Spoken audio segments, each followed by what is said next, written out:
Greetings, class. Today is a gloomy day. It's raining, and however, learning nonetheless goes on regardless the weather. So today in this video lecture, I'm going to discuss the organizational structure for Farmer Association. My name is Michael Victor Gonzalez, licensed real estate broker, licensed agriculturist major in agribusiness, a certified security professional with MBA. Okay, so let's begin our lesson.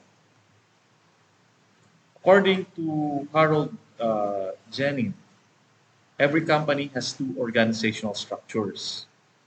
The formal one, which is written on the chart, and the other is the everyday relationship of the men and women in the organization.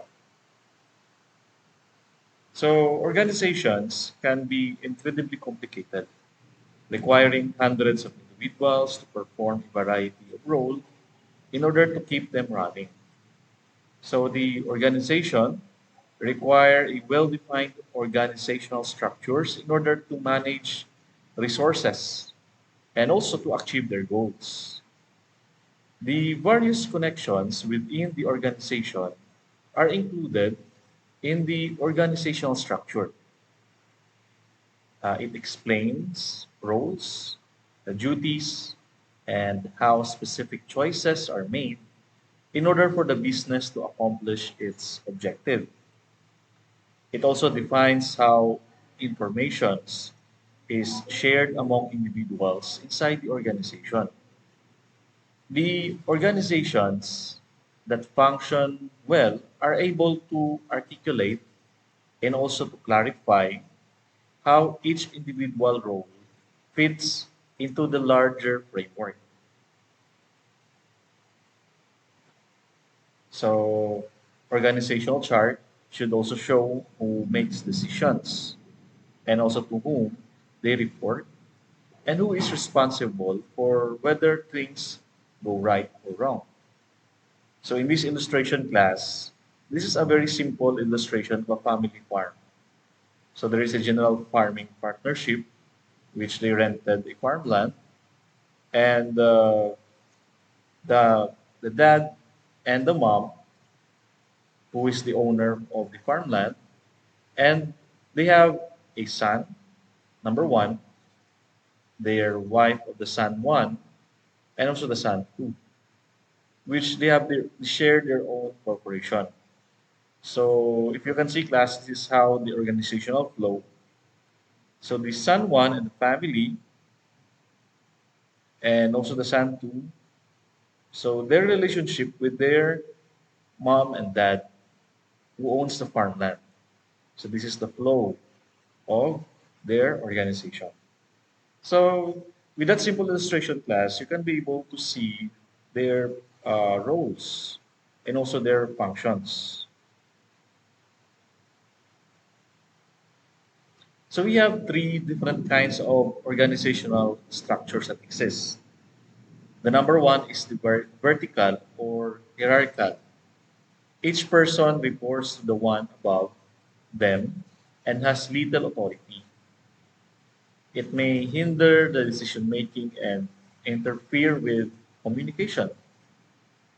So the other one is the flat or the lateral, which less hierarchical levels and a broader range of management. More people take ownership of making decisions, and smaller businesses and startups frequently employ this organizational structure. So, since there is no small group of people, so they function in a lateral um, organization. Matrix collect personnel from various organizational positions and levels who have the necessary skills to a decision-making process, and also the participants, and used in both flat and hierarchical organization. The matrix is applicable to both. The matrix is a broken part or a broken part. So why is the structure of the organization is important? So first, you need to understand that organizations are by nature is complex. They are made up of individuals and things that are generally distinct from one another. So there is a what we call the indifference. So if you look at your palm and your fingers, they're not equal, right? So that is how the family also being explained to us that in your children, the brothers and sisters, although they are um, came from their parents, but still they are different from each other. Okay, so they are made this by nature is complex, made up of individuals, and the organization's operations are impacted by competing needs, a lack of resources, individual agendas, and also the culture and orientation. So that's why class, no, somehow the organization is very uh, uh, needs to be managed very well, because of this indifference among the people. Next class is political, human resources, symbolic, and structural. These are the four organizational frames that, according to Bowman and Beale, way back 2017, distinguish. They use management science, sociology, and as well as economics in their work. While it's vital to look at an organization via each of these frames, the structural frame is the subject of this article. The organizational framework places a focus on the objectives, specialized responsibilities, and also established connections. It is connected with the hierarchy, regulations, and practices that have been developed inside the organization's division of labor. So the structural frame makes the premise that placing people in the appropriate roles will improve job performance and organizational success. So the following are the six underlying assumptions that will help the structure frame. So the first is organizations are those or are there to accomplish a predetermined aim and objectives. So that's why class the organization are being established because we have something that bigger than us. This is the aim or the goal that we need to work together. So what are the organization's aim and purpose? So if you are in agribusiness, if working in an agribusiness farm or a business company, the main objective, well, is to generate sales, to generate profit.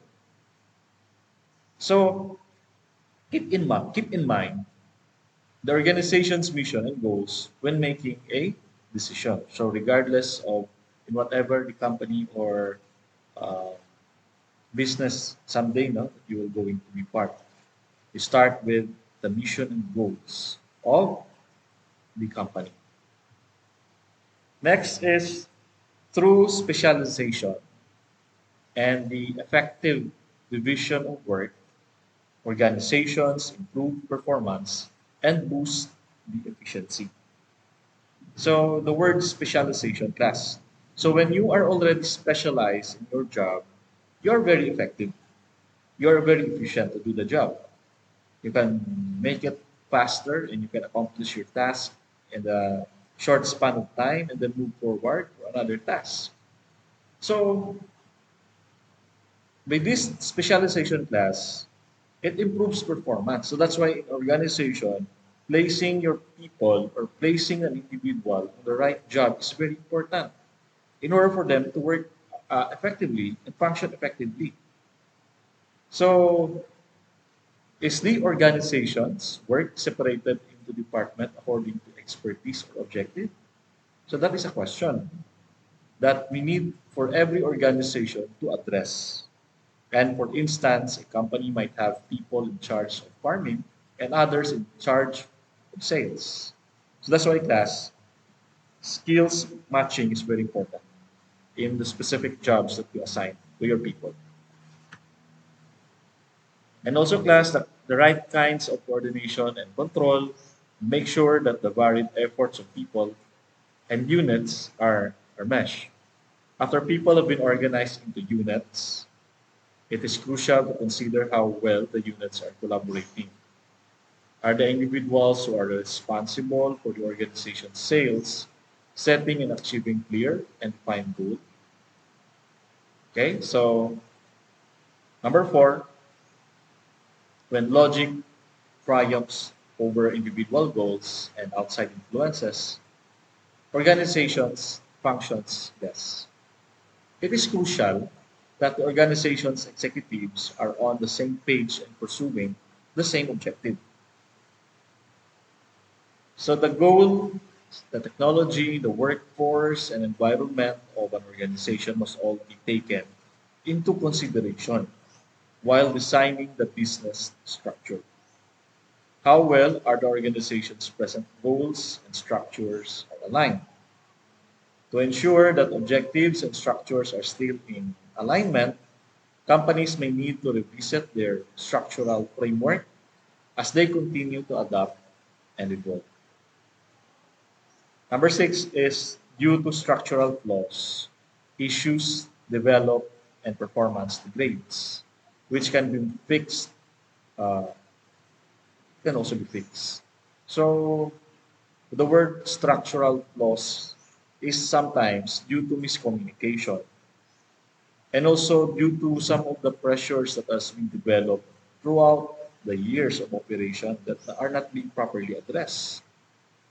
It is necessary to modify or reorganize responsibilities or connections. Are the results of the current structure being minimized or maximized? So, to maximize the impact, a company might need to remove certain employees if it is necessary, if they are not already working accordingly to the organization's objective and goal.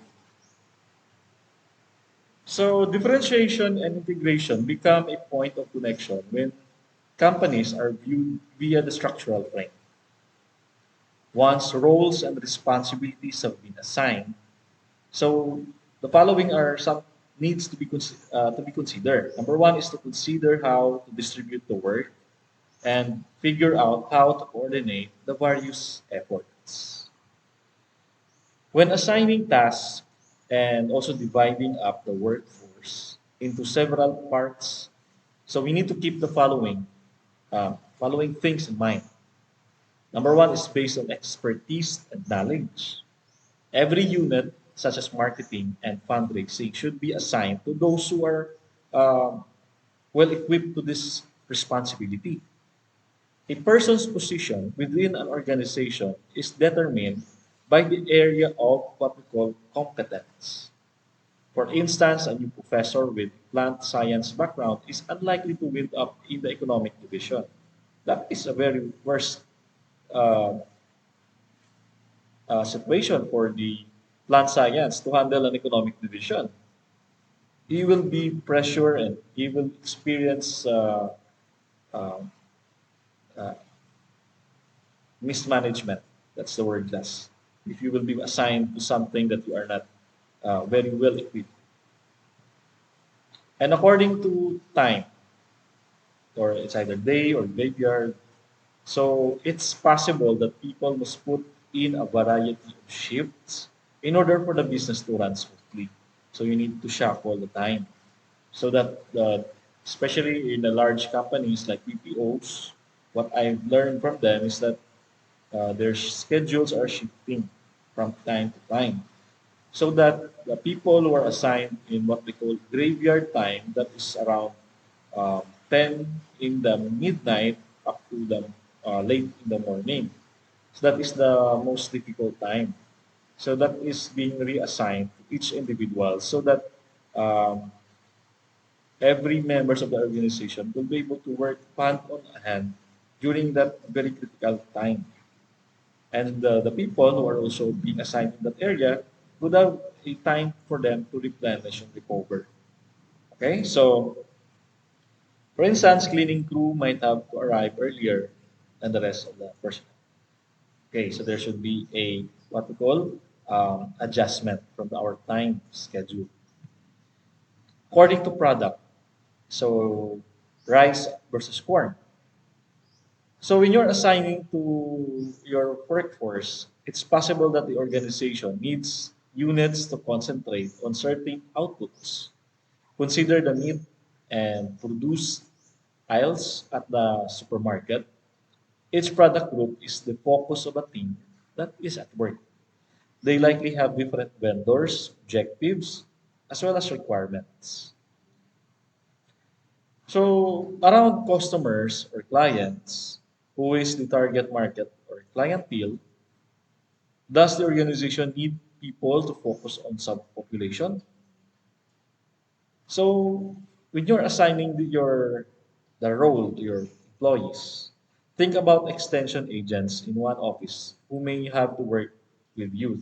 You need to, class, you need to identify if they are um, fit into handling a customer, if they are well trained, because in this area, the sales area, this is somehow a very important part of your business where where the person that you're going to assign is the one dealing a sale. Okay, so that's why it's very important that when you assign for that portion of the part of your organization, they should be focused. Their main focus is to serve a specific group of people with needs that needs to be addressed.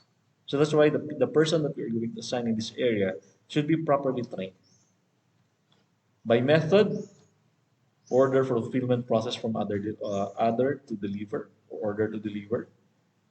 So organizations occasionally require divisions in charge of the start, the middle, and conclusion of the process. And the people who accept the orders are not the ones who deliver the goods.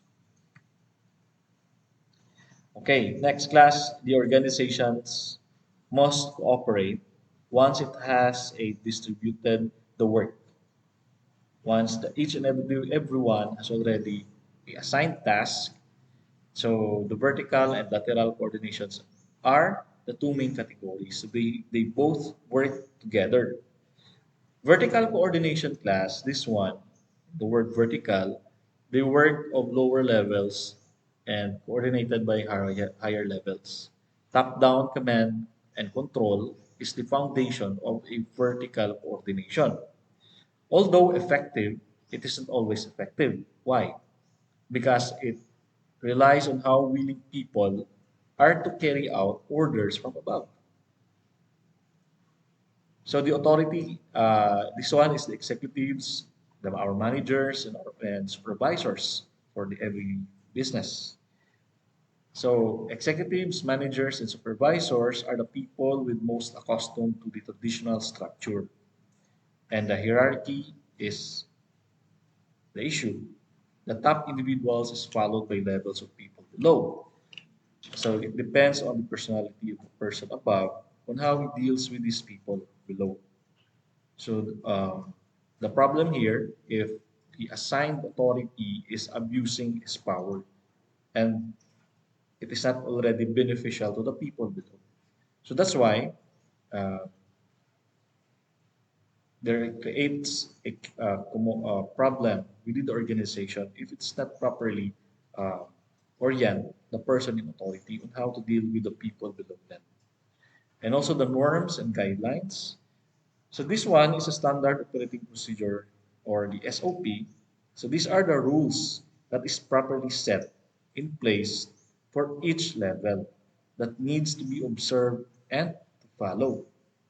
The systems for next is for the systems for planning and control. This one is forecasting and measuring. So there are certain things that must be done in order for the organization to continue operating over time. The lateral coordination uh, class is it is a less formal and more flexible than the rules and systems that are governed by authorities. So the lateral coordination is a more dispersed and participative type of coordination that is frequently simpler and quicker. It is frequently necessary for lateral coordination to prevent top-down control from suffocating initiative and also the originality. It is more efficient but more expensive than our vertical. So the meetings, both formal and informal discussion. This is very important. So meetings are a discussion among the members of the organization for certain topics that needs to be addressed, needs to be formally communicated, and formally assigned. So the formal and informal interaction, the cornerstone of lateral corporation. So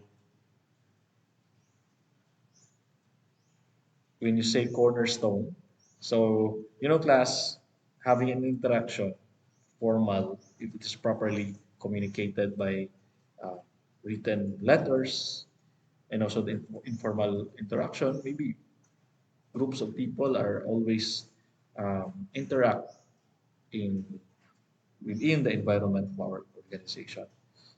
So they will always have time to communicate or feedback, and that is what that is part of the informal interaction. Task forces is the one that convene when fresh issues or chances call for cross-organizational cooperation. When organizations become more complex and new threats or opportunities necessitate cross-organizational cooperation, teams are frequently assembled. Usually, class, this is being uh, done or being organized when there are certain responsibilities that needs to to address by not just in a rigid organizational structure, but you need to call for other members in other areas and team up this group of people to address this certain situation. So there are few aspects that worth investigation while debating with structures and which is more appropriate for a company. So two of these elements are the organization's requirements and structural requirements. Okay, what to think about? So first is the ultimate aim, the environment's makeup, the workforce skills, materials. Although matrix structures facilitate integration and lateral linkage, they are infamous for fostering conflict and also confusion. The matrix class is somehow scattered organization. This could be a very difficult class to manage if things get goes wrong. Networks are inherently difficult to manage.